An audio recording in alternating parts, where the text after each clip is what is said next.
Right. Good morning, Jai Shri Krishna. Let's start the Omkar chanting while everyone joins.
Om Shanti Shanti Shanti. Just keep the eyes closed, join the hands at back of the body. Bow down to the Mother Supreme Earth. Raise both hands up. Push the head down. Inhale, come back up. Rub the palms against each other. Generate urja, make them warm. Place warm hands all over the face and eyes. Blink the eye few times in dark. Slowly slide the hands down over the face. Gently open the eyes. And let's do some light exercise. And separate the feet. Straighten the knees. Inhale, both hands up. As we exhale, bend from the lower back, push the trunk forward and down. Grab the feet.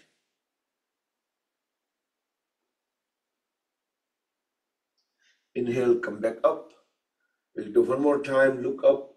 As we exhale, bend down. Stay longer in pose. Inhale, exhale, normal. Each exhalation, we will keep pushing head and trunk further down and down, just little by little at a time.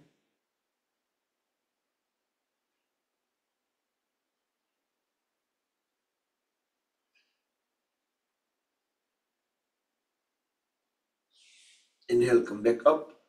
Both hands up. Turn the upper body towards right. Exhale, bend down. Grab the right foot equally with both the hands. Forehead onto the knee. Again, try to bend from the lower back. Inhale, come back up. Going toward the second side. Bend down.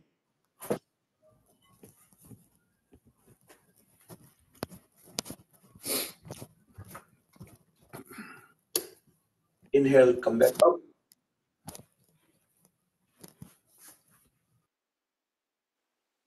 Okay. And let's stand up.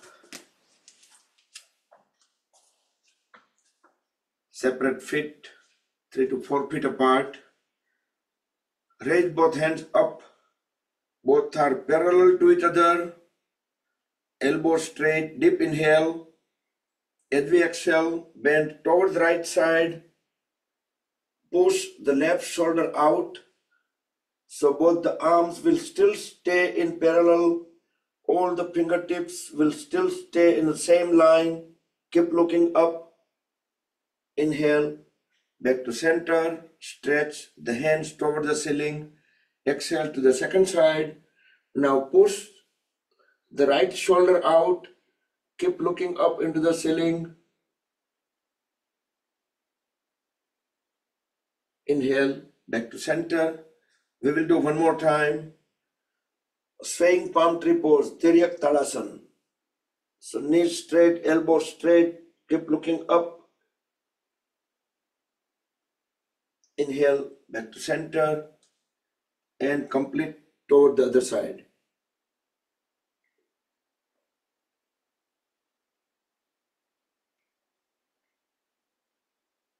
Come back and relax hands.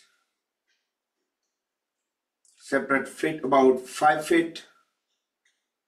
We will do vertical Chakrachalanasana. Interlock the fingers, raise both hands up, palms upside down. Look up at back of the palms and continuously staring at back of the palm. As we inhale, turn the upper body towards one side. Exhale, bend down. Bring both palms at one foot, slide them over to the other foot. Inhale, come back up from the second side, make the complete circle. Second circle, exhale, bend down. To the other side, inhale, come back up. Keep awareness at the lower back. Third circle. And then we will do 3 circles in a reverse direction. Exhale, bend down. Inhale, come back up from the other side. Slowly, steadily, fully consciously, with breath coordination and with full awareness, complete the 3 circles. So once you're done, 3 plus 3, then relax, breathe in and out normal. And bring both hands at the lower back, arch backward as we inhale. Look into the back wall, feel the compression at the lumbar area, expansion at the lower abdomen area. Exhale, come back up, straighten the trunk, inhale again. Exhale, bend forward and down. Try to push head even further down. We can use a little force. Inhale, come back up, and let's move in front of the mat. We'll put the music, mantras. Let's follow the beats. So roll the shoulders back and down and begin.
भास्कराय नमः।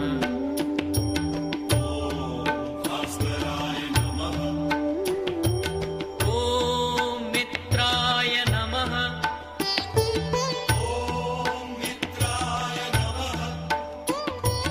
ॐ रवये नमः।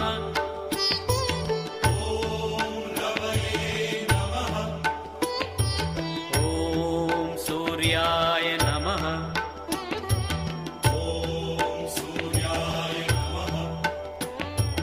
ॐ भानवे नमः।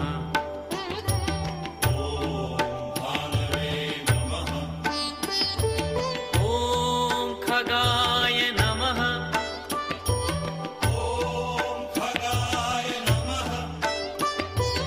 ॐ पूष्णे नमः।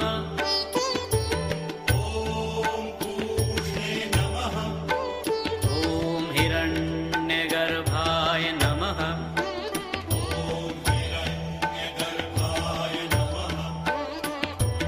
ॐ मरीचये नमः।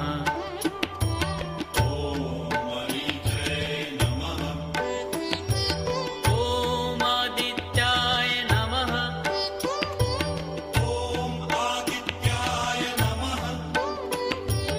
ॐ सवित्रे नमः।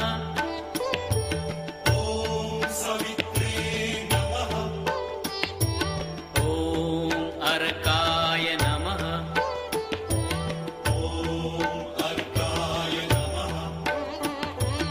ॐ भास्कराय नमः।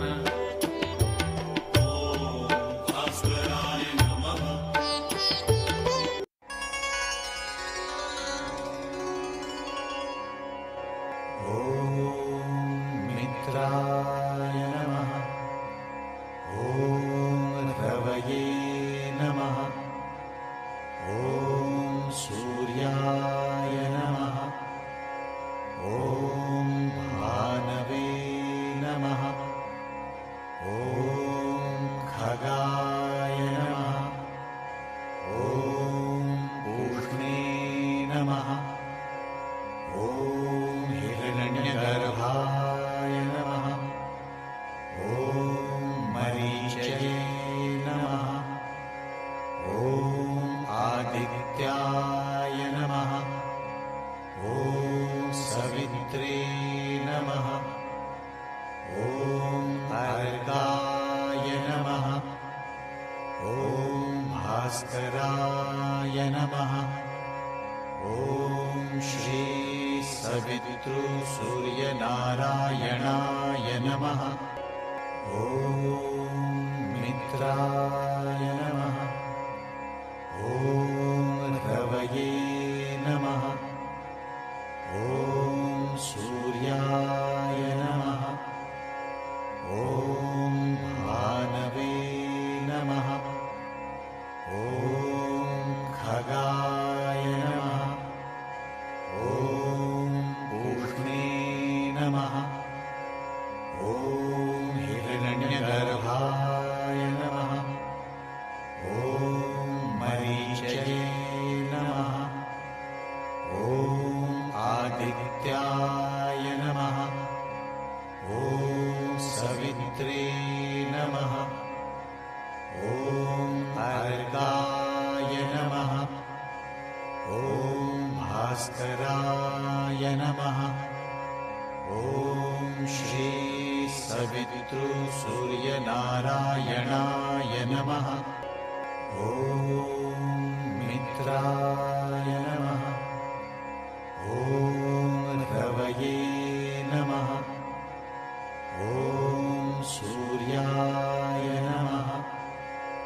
ॐ भानवे नमः। ॐ खगाय नमः। ॐ पूष्णे नमः। ॐ हिरण्यगर्भाय नमः। ॐ मरीचये नमः। ॐ आदित्याय नमः।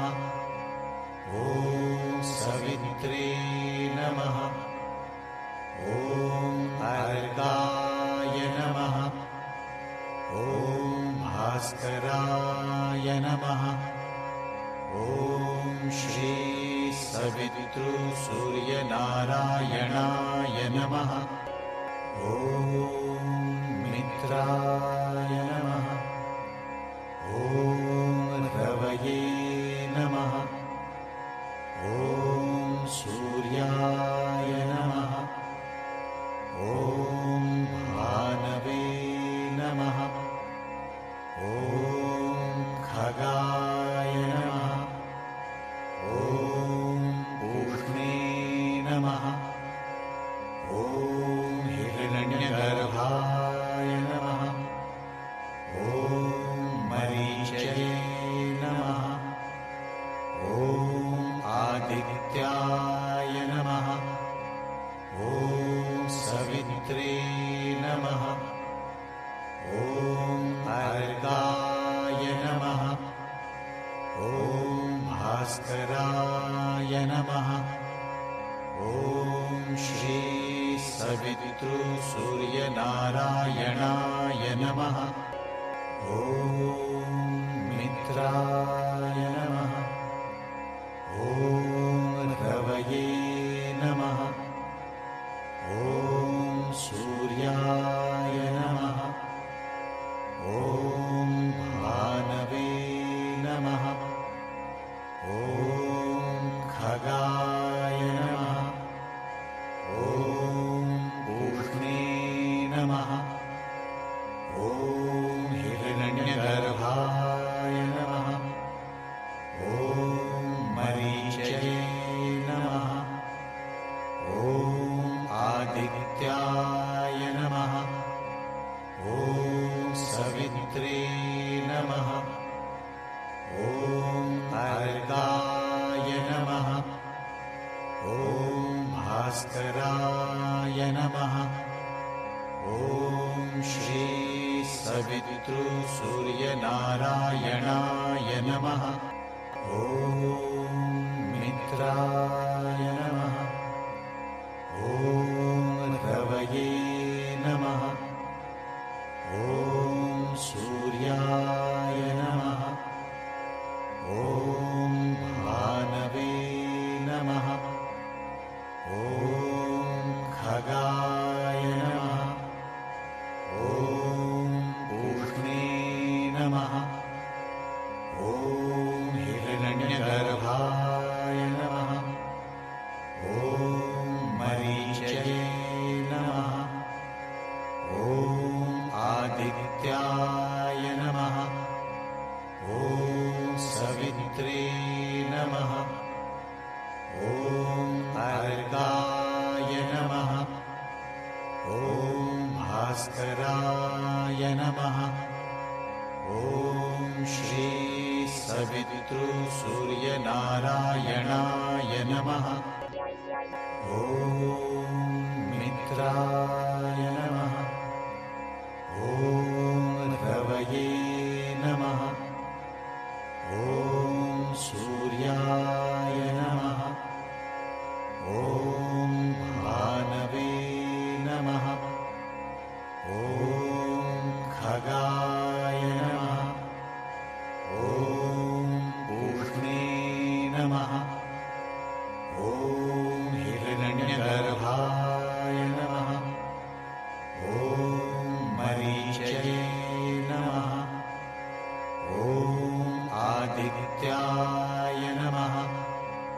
ॐ सवित्रे नमः। ॐ अर्गाय नमः। ॐ भास्कराय नमः। ॐ श्री सवितृसूर्यनारायणाय नमः। ॐ मित्राय नमः। ॐ रवये नमः। ॐ सूर्याय नमः। ॐ भानवे नमः। ॐ खगाय नमः। ॐ पूष्णे नमः। ॐ हिरण्यगर्भाय नमः।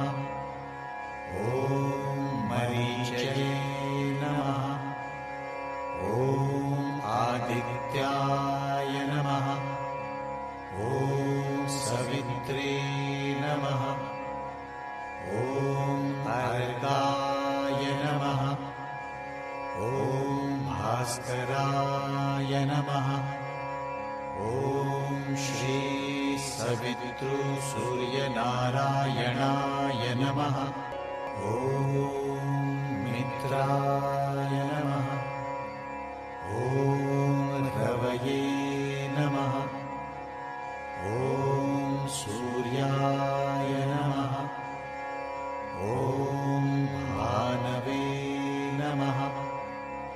ॐ खगाय नमः। ॐ पूष्णे नमः। ॐ हिरण्यगर्भाय नमः। ॐ मरीचये नमः। ॐ आदित्याय नमः। ॐ सवित्रे नमः। ॐ अर्काय नमः। ॐ भास्कराय नमः। ॐ श्री सवितृसूर्यनारायणाय नमः। ॐ मित्राय नमः। ॐ रवये नमः। ॐ सूर्याय नमः। ॐ भानवे नमः। ॐ खगाय नमः। ॐ पूष्णे नमः। ॐ हिरण्यगर्भाय नमः। ॐ मरीचये नमः। ॐ आदित्याय नमः। ॐ सवित्रे नमः। ॐ अर्काय नमः। ॐ भास्कराय नमः। ॐ श्री सवितृसूर्यनारायणाय नमः।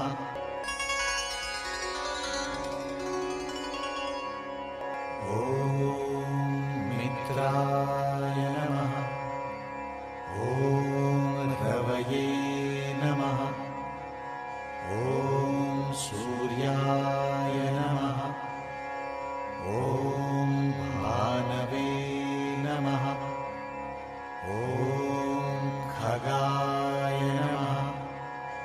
ॐ पूष्णे नमः। ॐ हिरण्यगर्भाय नमः। ॐ मरीचये नमः। ॐ आदित्याय नमः। ॐ सवित्रे नमः। ॐ अर्काय नमः। ॐ भास्कराय नमः। ॐ श्री सवितृसूर्यनारायणाय नमः। ॐ मित्राय नमः। ॐ रवये नमः। ॐ सूर्याय नमः। ॐ भानवे नमः। ॐ खगाय नमः। ॐ पूष्णे नमः। ॐ हिरण्यगर्भाय नमः। ॐ मरीचये नमः। ॐ आदित्याय नमः। ॐ सवित्रे नमः। ॐ अर्काय नमः। ॐ भास्कराय नमः। ॐ श्री सवितृसूर्यनारायणाय नमः। ॐ मित्राय नमः। ॐ रवये नमः। ॐ सूर्याय नमः। ॐ भानवे नमः। ॐ खगाय नमः। ॐ पूष्णे नमः। ॐ हिरण्य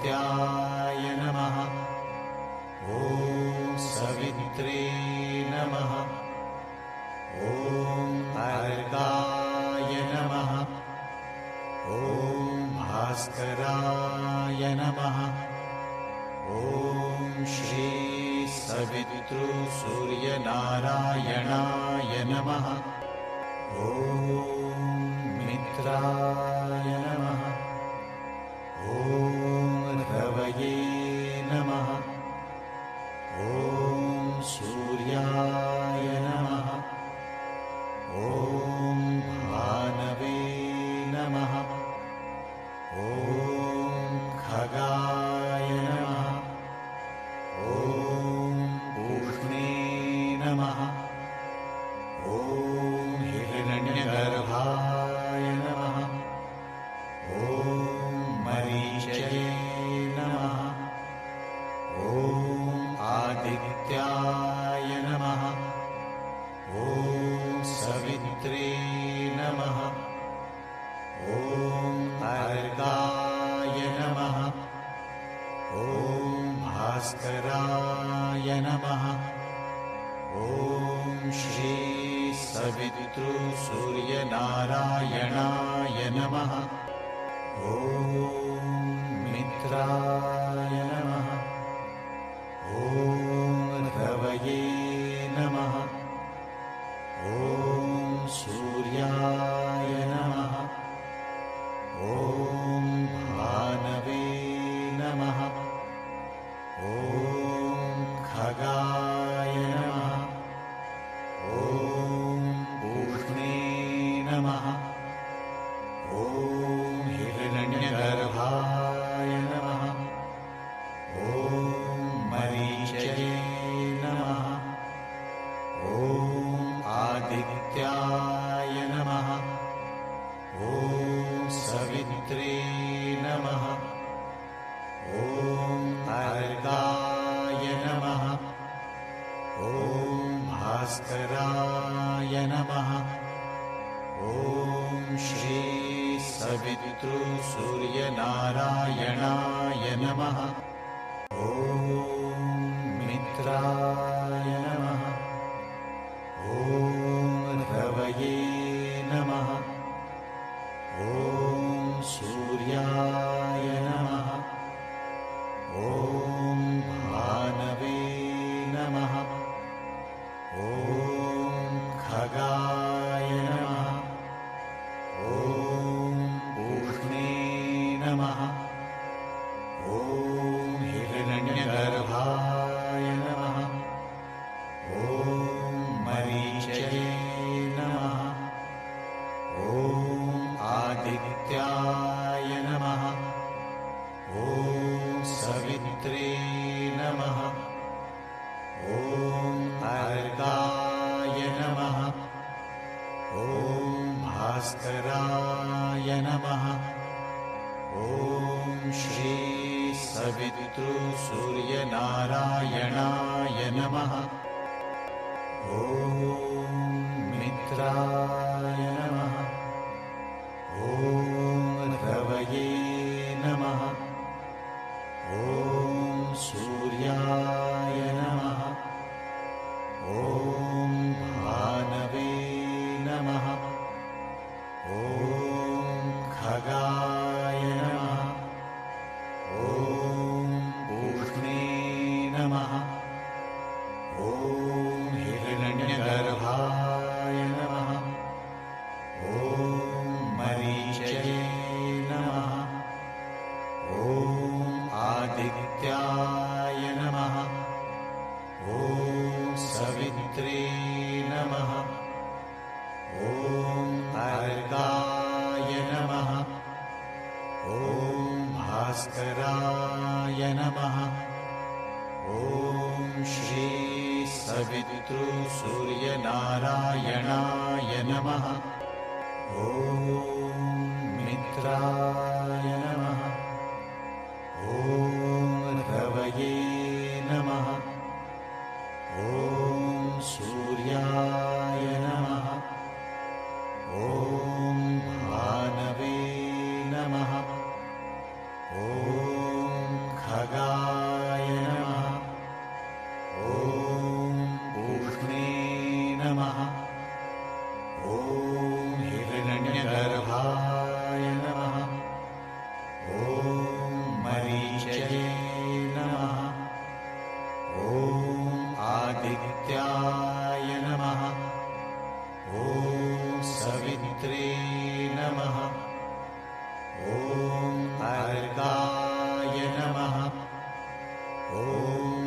भास्कराय नमः। ॐ श्री सवितृसूर्यनारायणाय नमः। ॐ मित्राय नमः। ॐ रवये नमः। ॐ सूर्याय नमः। ॐ भानवे नमः। ॐ खगाय नमः। ॐ पूष्णे नमः। ॐ हिरण्यगर्भाय नमः। ॐ मरीचये नमः। ॐ आदित्याय नमः। ॐ सवित्रे नमः। ॐ अर्गाय नमः। ॐ भास्कराय नमः। ॐ श्री सवितृसूर्यनारायणाय नमः। ॐ मित्राय नमः। ॐ रवये नमः। ॐ सूर्याय नमः। ॐ भानवे नमः। ॐ खगाय नमः। ॐ पूष्णे नमः। ॐ हिरण्यगर्भाय नमः। ॐ मरीचये नमः। ॐ आदित्याय नमः। ॐ सवित्रे नमः। ॐ अर्गाय नमः। ॐ भास्कराय नमः। ॐ श्री सवितृसूर्यनारायणाय नमः।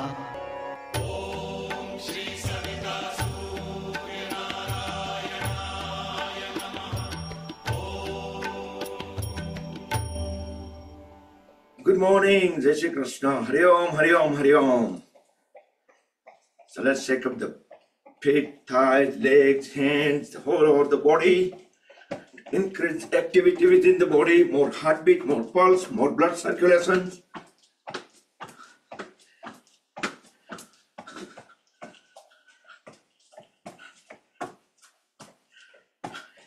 And lay down in Shavasana. So we get more relaxation. Complete relax, full rest. Deep breathe in, deep breath out 2 times. Then let the breath become completely normal, natural. Keep awareness within the body, feel the body weight. And notice how it transfers to the floor.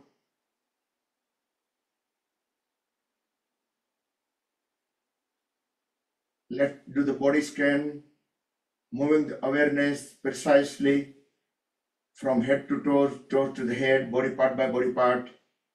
At each part, try to acknowledge, recognize any kind of sensation, relaxation, heartbeat, pulse, vibration, any kind of sensation for 3 full minutes to make the trip. And time starts now.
10 more seconds to bring the awareness back to the head area.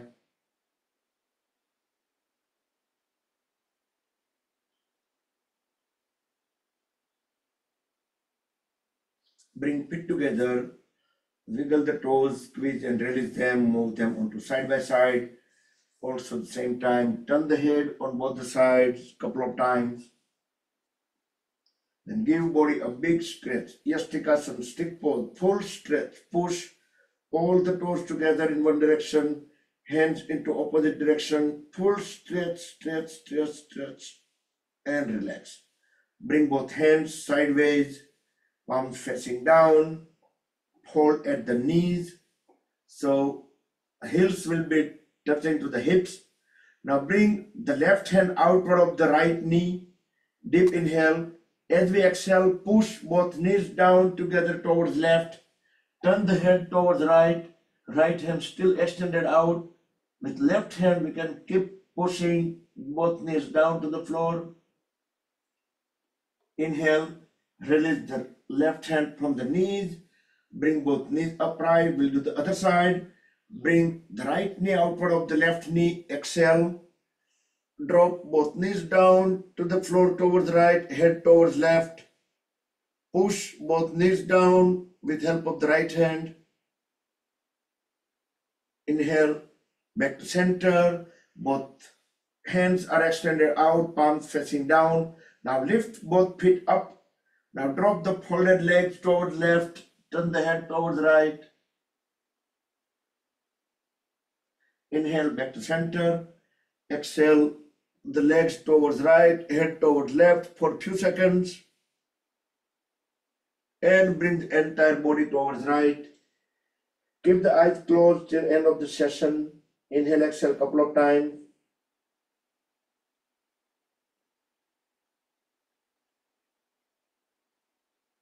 And gently with help of the elbows and palms, just bring the body into any comfortable sitting posture. We will do Chandranadi Pranayam. Inhale and exhale through left only. You can use the right thumb tip to block and press and block the right nostril. So we can inhale, exhale through left.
And complete the round when we breathe out on left.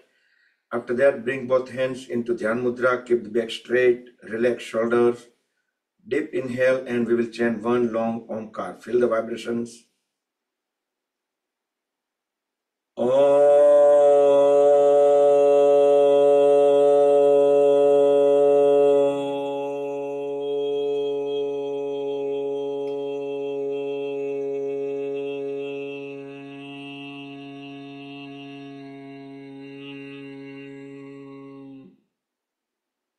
Om Shanti Shanti Shanti. Rub the palms against each other. Apply a little bit more pressure, generate more urja, make them more warm. Cover the eyes and face under warm hands. Blink the eyes few times. Let the urja enter into the eyes. Now bring the bottom of the palms over the eyes, gently massage the eyelids. Slowly slide hands down over the face, gently open the eyes. Rub the palms one more time.